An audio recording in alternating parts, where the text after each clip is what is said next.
there are moments where there's so much beauty. You're sitting there in a sunset and the perfect waves coming in, it's backlit and offshore winds are hitting it. And you get these memories of these moments. And that's kind of like what I like to paint, what I like to create as an artist is, or try to capture that moment. That is Patrick Parker, who lives on Maui. And in our conversation today, we talk all about what led him to move to Hawaii, his path in becoming a professional artist. We even talked about surfing and ecotourism and even the current conditions on the road to Hana and a whole lot more. So stay tuned for this one as we learn more about Patrick Parker. Let's go. Welcome to Hawaii's Best podcast, where we help you prepare for your next trip to Hawaii. Discover the experiences, businesses, and stories that make Hawaii the Aloha state. And now your host, Bryan Murphy. Welcome to another episode of Hawaii's Best, where we help prepare you for your next trip to Hawaii. I'm your host, Bryan Murphy, the owner of Hawaii's Best, and I just want to say thank you so much for joining me today. And I can't wait for you to hear more about Patrick and my conversation with him. You can find Patrick online at patrickparkerart.com and on Instagram at patrickparkerart.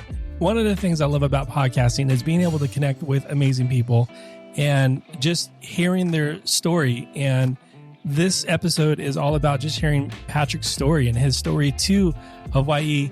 And as he was born and raised in Southern California, like myself, it was cool to hear about his move to Hawaii about 11 years ago and how that has changed him and how he's continued to create art and enjoy the amazing inspiration that is the Hawaiian culture and islands. So Patrick's been a professional artist for about 15 years, and he specializes in paper collages of what he calls fantasyscape. And we unpack what that term is throughout this conversation, and also creating tropical imagery. Now, honestly, my conversation with Patrick kind of went all over the place. We talked, like I mentioned in the intro, about ecotourism, about Road to Hana, about his creation process, and about his move to Hawaii. And it was great just to be able to hear his story and his heart for art and his heart for Hawaii. And I'm sure that in this conversation that there's going to be some nuggets that you're going to be able to take away and be able to apply to your own life and into your next visit to Hawaii. So without further ado, let's go ahead and let's talk story with Patrick Parker on the island of Maui. Let's talk story. Patrick, thank you so much for coming on Hawaii's Best today. Love to hear a little bit about you and what brought you to the island. I grew up in Los Angeles area near the beach, and I've always been a surfer since I was like 9 years old. So I've always had a love affair with Hawaii since about that age, because when you learn about surfing, you learn about Hawaii, and that's the roots of surfing. And so as you grow up as a surfer, you get this fantasy of like this tropical island in the middle of the Pacific, and it has great waves. It's beautiful. It's warm. There's amazing beaches. It's just beautiful. And then as I grew up and I became an artist, the two combined, where I was painting and collaging and doing surf art. So I think naturally for me, it was an easy way to immerse myself in my inspiration was to move to Hawaii. I did that about 11 years ago, and it was the greatest move of my life. I don't think I'll ever want to leave Hawaii, live anywhere else. Yeah. I've traveled to a lot of places, and there are amazing places to visit. But every time I go to a place, I almost get homesick of wanting to come back to Hawaii.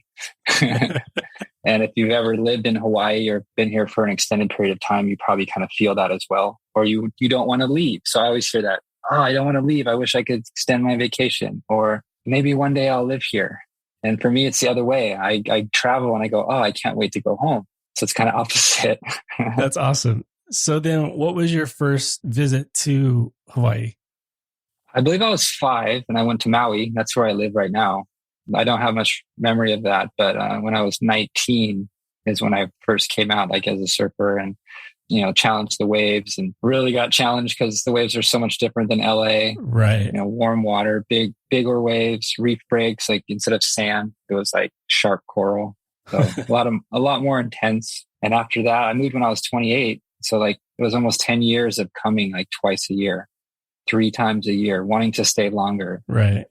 doing a little bit of art and realizing this is the inspiration. Like I need to move here. So eventually just decided to take that chance.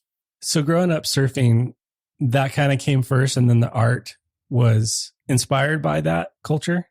Yeah, definitely. When you really get into that surf culture and you really are inspired by the ocean, there are moments where there's so much beauty. You're sitting there in a sunset and the perfect waves coming and it's backlit and offshore winds are hitting it. And you get these memories of these moments. And that's kind of like what I like to paint.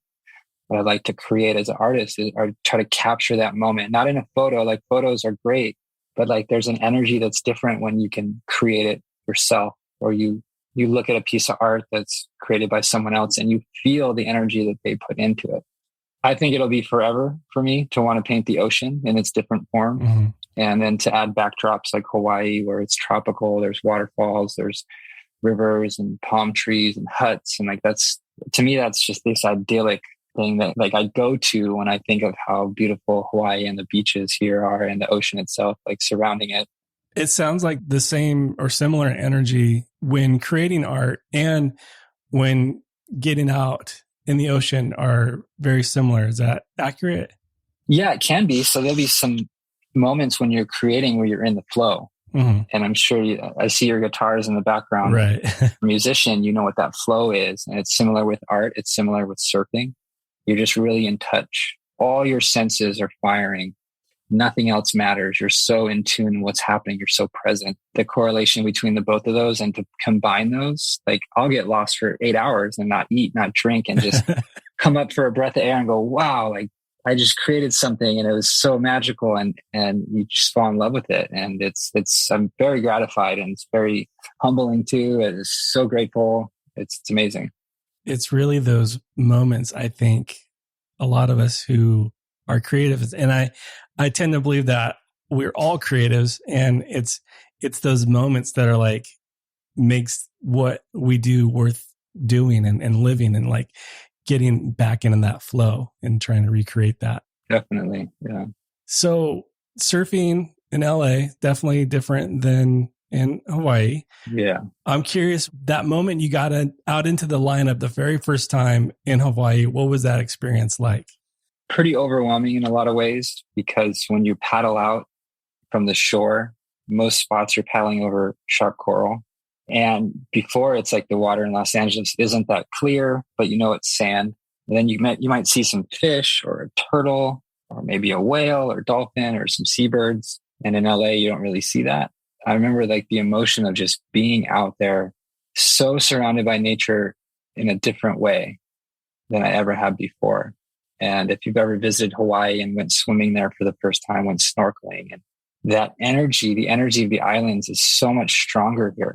The natural energy, the mana, we call it. It can be overwhelming, but then it's so seductive. You want to keep coming back and experience that over and over again, because it fills your heart. It makes you feel good. It makes you feel connected to nature. It's really amazing. Yeah. So similar question, moving 11 years ago, immersing yourself full time into the community, the culture. What was that like for you?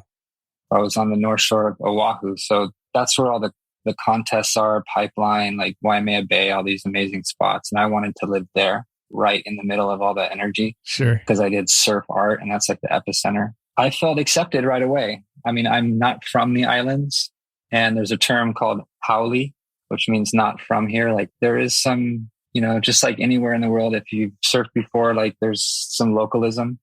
People are coming to travel to your break to take your waves. So you got to kind of fight for it. There's rules in place. But I was very aware of that and very respectful, and haven't had any kind of major problems. I've been yelled at. I've dropped in on people accidentally, like, oh, shoot, sorry, I didn't mean to take your wave. Right. I'll go surf over there now. I'm sorry. Like, that's not my intention. The more respectful you are anywhere you travel, you'll feel good.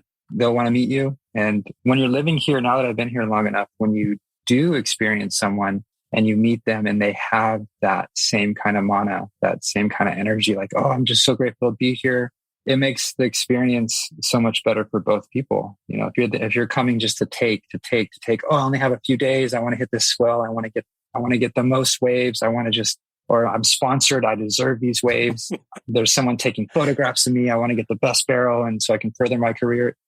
That's going to backfire very quickly here. Right. I've been trying to unpack this thought, this concept. And since you're a traveler yourself, curious and how you would define this or unpack this thought, the difference between being a traveler versus being a tourist. A traveler to me is someone who wants to experience the culture. They go there to immerse themselves, not just to go sit in a fat hotel and drink Mai Tais. That's a tourist.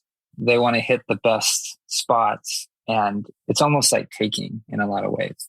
But there's a way that you can combine the two. And that's kind of the best, I think. Yeah, you want to see the beauty of the island. You want to experience the best places, but you also have to have that respect and want to, like, what is this culture? Why is this place so special? Mm-hmm. Is there, like for Hawaii, there's a lot of ancient artifacts and ruins and places that you want to stay away from, even though it could be beautiful, like observed from afar. If you go to the Big Island and you take lava from the Big Island, you're going to have bad karma.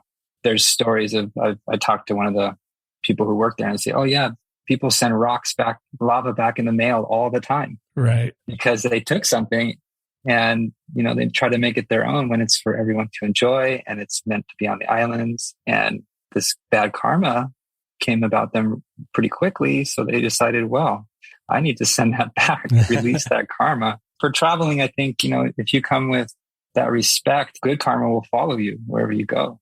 What's funny is we did a whole episode about the legend of Pele and how some post offices are filled with these lava rock that people, send back. Yeah. So it's very true. And it's really about being true and respectful, like you said, and no matter where you go. And I think that's really been the conversation of Hawaii's best is, yeah, you can travel to Hawaii, technically part of the US, but technically not. It's its own culture, its own people, its own language. When you travel to another country like Australia, for example, or you kind of have this preconceived notion that you're traveling into another culture. And I think when travelers travel into Hawaii, they forget that they're traveling in. It's not just like crossing the border. If you live in Southern California, heading over to Arizona, it's not the same thing. And I think that is kind of what I'm hearing. Yeah. No, not at all.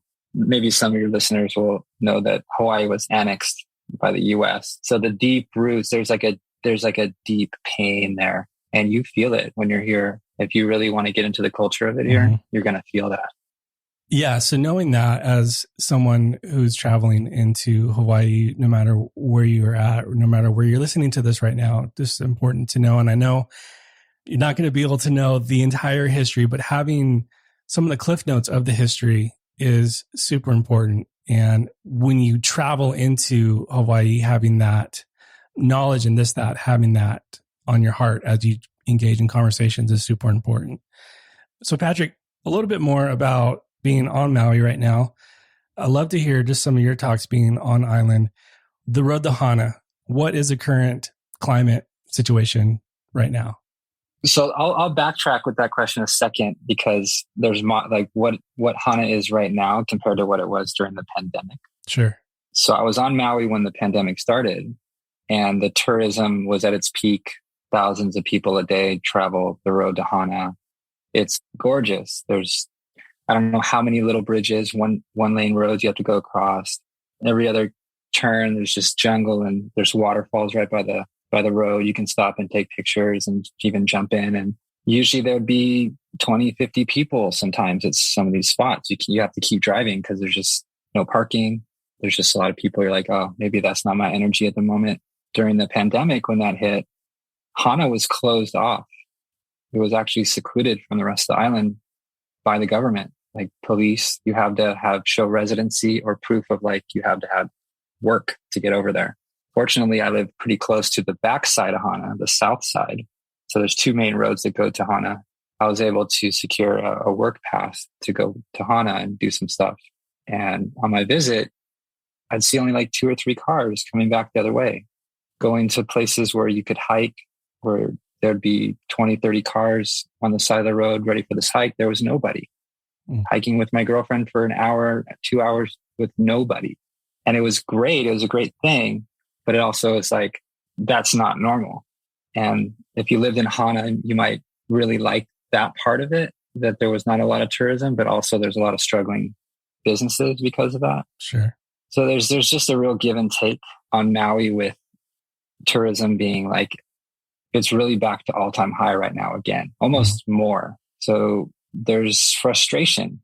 The tourists will be frustrated because there's a lot of people. It's a high value destination in the world. Everyone wants to come here. Everyone is so frustrated being at home, can't travel to Hawaii, had all their tickets and everything all booked. And now here's their opportunity again. And I want to get there. And wow, there's so many people here. Like, I didn't really expect that, but it kind of has always been like that. And to have that perspective during the pandemic and living here and being like, wow, that nature got to breathe. It got to breathe for like a year. Yeah. And the beaches look better. There's less trash. The whales came closer. It's kind of nice. So, I mean, this is probably the $1 million question, but where do you see the balance between tourism and ecotourism? Maybe that's the better term. Like, where do you see the balance there? I might have an opinion. I don't know if it's the right one. You know, there's a lot of different ways to approach that in terms of how does it benefit the community first? And then second, you know, how many people are allowed on the island? You know, there's only so much any infrastructure can handle. That's true. And there's always constant erosion on the roads. There's lots of trash that's being, you know, not finding the right places, or just a lot of things that this island gets shipped into the island to support the tourism, like stuff that wasn't grown here. You know, there's a lot of pollution through that. There's a lot of airplane flights and cargo ships and everything that isn't the best for the environment. All these products that people, like a water bottle, right? A plastic water bottle. How many millions of people a day are going to grab that water bottle, hold on to it for 10, 20 minutes, and then find a trash can for it? And Hawaii doesn't have the best recycling program either. Right. So like you're saying about ecotourism, hopefully that's something that can come more to the forefront. You know, there are places that do that. I'm not in the know on all the best or the places to go to do that. But there's a lot of problems with a lot of people on a small little island in the Pacific. Hopefully it can become more eco-friendly and help the community as well, the people who live here, because it's a really hard place to live. It's very expensive. There's a term called kama'aina. It's a local price. It might be anywhere from 10 to 50% difference on a price, because it might not be affordable with your salary living here because the prices are so high for gas, for food, everything, internet, electric, housing costs. For a single person like myself, living here on Oahu, renting a 1-bedroom place, on Maui, my living expenses could be anywhere from $4,000 to $6,000 a month, depending on your lifestyle. Mm-hmm. That's a lot of money. Yeah, right. And the tourism can bring that in. You can make that money when you live here. But then also what about something more sustainable? Because when that pandemic hit and all that tourism stopped, right, and there was a lot of people that had to rely on unemployment, government benefits to survive, to pay their rent, to get food. So there's a give and take with all that for sure. Yeah. So living on Maui is rich in a lot of culture and a lot of artists, especially, you got Front Street, Lahaina Town. Let's back up a little bit. How would you unpack your creation process? Like, do you get up and like, okay, I'm going to start creating at 8, or is it more of feeling it and vibing it and pressing into when inspiration hits? There's a lot of factors, I think. It's pretty easy to get distracted here. So you look outside and you're like, wow, it's so beautiful out. Let's go down to the beach. Let's go surf. The waves are up. And you kind of flow with it. Some days it'll like we're in a tropical island and it'll be raining for like a week straight. You can't really go hiking, or, the beaches aren't really that awesome when it's pouring rain. But that's the time where you'll really get involved with your art, really get into that flow. It's not like I just get up, and I'm not condoning 9-to-5 jobs, but that's not my schedule. Yeah. I chose not to do that. It's also not as secure. It's not as consistent. And that's the risk you take. But it's also super gratifying when you are able to create something with your hands and present it to the world and be like, hey, this is what I like to do. And I hope you like it. And if it supports your career and allows you to live here or anywhere in the world, as an artist, it can be very difficult. There's really no security. But the day to day is surround yourself with whatever you can that inspires you, whether it be people, the ocean. I surround myself with some of my friends' art. I like to watch movies that catch my eye, noticing the colors, the depth, the subjects, and then kind of start. Some days you'll just, whoa, I got really inspired right now. And you'll pull out a piece of paper and start sketching and go, oh yeah, I want to make that into a piece one day. Or right now, I'm feeling it right now. Let's go. Sometimes it's the flow, but I think as a professional artist, the professional side of me, the one that's like, okay, if you want to make this your living for the rest of your life, you got to be a professional at it. It's not something you can just, I'll do it here and there. And you got to learn the marketing. You got to learn the business aspect of the art. You were just talking about galleries. There's a lot of galleries in Hawaii, especially in Lahaina. And you got to learn the business side of that too. You can't just show up and go, look, I make cool art. Show me your gallery. It's like, well, look at the gallery. This is the kind of art that is going to fit in here. Are we going to sell that kind of art? What's your client base? Who wants to buy your work? You have to have your online website, your Instagram, whatever it is to sell your work. That's, as a photographer, it's not like you're just taking photos the whole time. There's the post-production, there's the pre-production, there's making sure your equipment's running right. There's the marketing, there's the podcast, there's everything to get that product out there. It's something that you don't learn when you first start out being an artist. Right. You kind of just go, oh, I'm going to be an artist. I'm just going to paint a lot and I'm going to love it. And it's great. And yeah, it can be amazing. But then rent's due and you're like, oh, I didn't sell any art this month or this week. I have to go get a job that will support that. So maybe it's a side job that the art is. Mm-hmm. Or if you want to become a professional, you make the sacrifices and take that risk and you do it all the time and learn as you go. I've been doing it for 15 years and I feel like I need at least another 15 years before I really understand even a little bit of it. I love that. Always posturing yourself as learning, growing. I'm curious how a gallery works. Like, is a network or how do you get in? Every gallery is a little different. Some are like co-op galleries where there's a bunch of artists that, will pay rent on a space. Mm-hmm. And if you want to get into something like that, you meet the other artists, you see if you guys gel together, you feel like you want to support each other. There's other galleries you present a portfolio of work and you go, hey, this is my best stuff. This is the kind of work I produce. This is my medium. These are the sizes. This is my wholesale cost, what I would want for the piece. And, they might give you a chance. They might go, oh, here's 3 months. Here's a wall space. We'll see how you do. If you do really well, you're selling a lot. We'll expand your wall space, but then you also have to be able to fulfill that. Gotcha. So if you can only make 3 pieces a month and you sell 5 pieces a month, it's not sustainable. It's great that you're selling your work, but how are you going to keep up with that? Pretty soon you won't have any wall space. So there's a lot of give and take on each gallery. Like, how is it going to fit with your style of art? Mm-hmm. How fast can you produce the art? If you get really popular and all of a sudden you're on like all these different travel websites and this is the go-to artist, this is the art that you want to have. All these people come in and are looking for your art and you just get sold out in a couple months. Now, there's other people are coming like, oh, where's the art? Oh, I don't know. We sold it all out. So there's like, that's a great thing to have in some ways. But at the same time, can you sustain that work? Are you going to keep it fresh? Are you going to keep it new and exciting? Mm-hmm. Do you want to reproduce similar artwork or do you want to always try to do new things?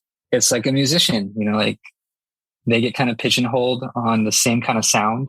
Right. Like the Beatles were great because every album was so different because they just believed in themselves. They had great support and they went off and just did their thing. And then some other artists, like they have the exact same sound their entire career. Right. Because that's what people expected. It can be like that that I've learned is people might come into the gallery and see your art and then expect all your art to be that same kind of look. So that can be a little daunting as an artist if you want to be very creative and always trying new things. So like a musician, try new instruments, sure, different kinds of guitars, bass, whatever they can to like keep that fresh. It's kind of similar with the art too. So you might get pigeonholed into or typecast, let's say, like as an actor, like, oh, you're only a rom-com actor. You can only do that. If you try to go outside of that and you try something new and present it like, whoa, what are you doing over there? Like, I don't expect that. So you got to kind of try not to get typecast but at the same time, want to kind of keep it consistent so that it's kind of expected. There's a total play on that I'm still learning.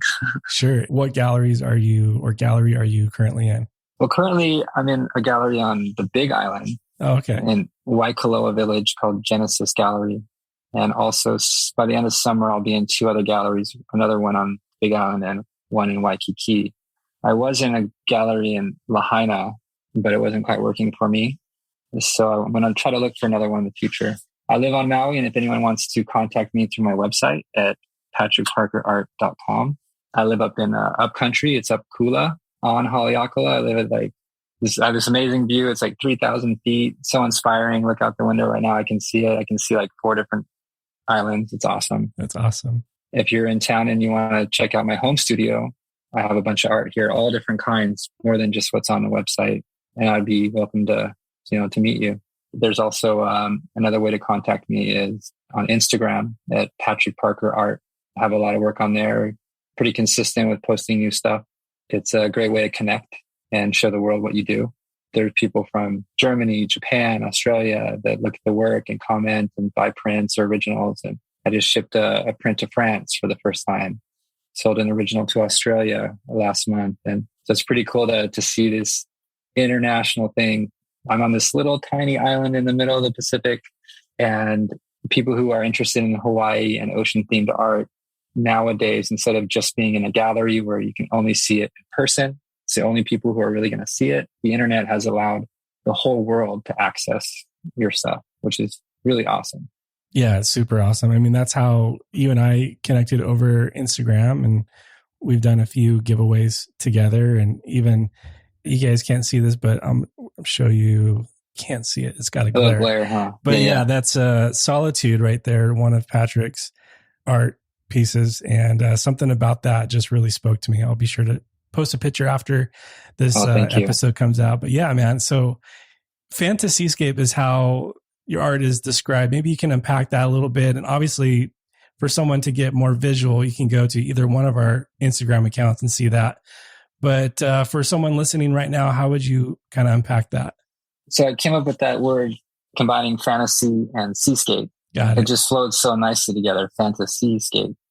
My favorite subject is to paint an unreal world that's like a fantasy. So like most people ask, oh, is that a place in Hawaii? I'm like, no, it's just my own creation of what I feel when I'm here. Like a place that I would want to step into and feel what I feel when I'm here. So like we were talking about Hana earlier, and there's places over there that you'll be hiking and you'll come upon this 200-foot waterfall, and you're just like, oh, that feeling of just, yes. And I get the chills even just thinking about it right now, some of those experiences. And that's the kind of experience that I want to capture. Fantasyscape is because I always usually like to put ocean in there, like a wave, maybe a turtle or a beach, because I grew up surfing all the time. But some of the work's just more waterfalls and rivers. The fantasyscape is the idea is that you can look at it and kind of mentally transport yourself to that place. So I'll put like a little hut or some steps or a couple of tiki torches or something real small that's human that kind of you can relate to. And it makes nature that much bigger because there's small little huts. And you get the perspective of, oh, if the hut's that big, that waterfall has got to be 600 feet tall, or that wave's like 20 feet tall, and that beach is super long, or that whatever it is. So to me, I draw that energy, that fantasyscape energy from being here and trying to get all that feeling out into the art. And the colors I use are like very saturated. It's bigger than life here. It's not like there's a lot of pollution or light pollution to block out the sky.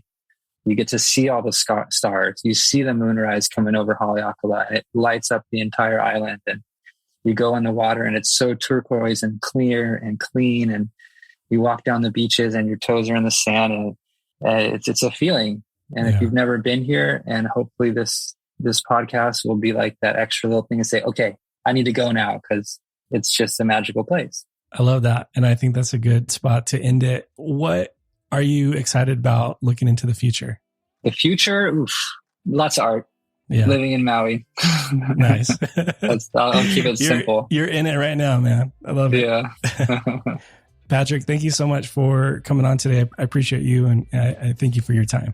Well, thank you, Bryan. I wish the best to you. Aloha. Aloha. Mahalo to Patrick again, just for his time and coming on today. And again, you can go to patrickparkerart.com and you can see all of his amazing creations. Also go over to his Instagram page, because that's where he's really active, at Patrick Parker Art. And you can see all of his incredible creations over there. As well, I mentioned in this episode about a piece that I have of Patrick's called Solitude, and I'll be sure to post a picture of that. You can go to our Instagram account to see that at hawaiis.best, or you can go to hawaiisbesttravel.com/episode 69. The next time we talk, there's going to be a huge update on travel, so stay tuned for that. And until then, be well. Aloha. Thanks for listening to Hawaii's Best Podcast. To stay up to date on future episodes, be sure to subscribe. For more information to help you plan your next trip to Hawaii, visit hawaiisbesttravel.com.